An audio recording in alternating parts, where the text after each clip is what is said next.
Излюбленное место якутян – опора ЛЭП на Табагинском мысе. С высоты более 200 метров открывается красивый вид, посмотреть на который едут все. Николай Рожин был на этом месте 2 раза. По его словам, во время второй поездки место было закрыто, но людям это не мешает. Замуровали вход. Ну, не вход, а этот подъем, получается. Да, все равно поднимаются люди. Ну, людей же притягивают такие опасности, чтобы селфи там все такое сделать. Ну, если честно сказать, то там красиво сверху. Реально красиво было. В Инстаграме уже более 1000 видео и фото с Табагинского мыса. Красоту природы Якутии показывают с высоты известной опоры ЛЭП и блогеры в Ютубе. Некоторые даже прыгали с нее.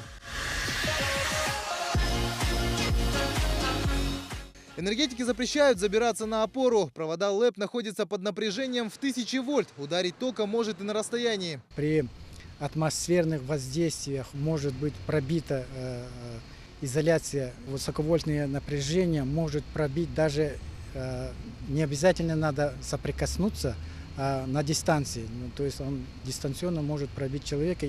На этих кадрах из Индии парень поднимается на высоковольтную опору, его бьет током и он падает на землю. Совсем недавно уже в России погиб еще один молодой человек, забравшийся на электричку. 3500 вольт не оставили ему и шанса. Полиция по всей стране агитирует за безопасное селфи.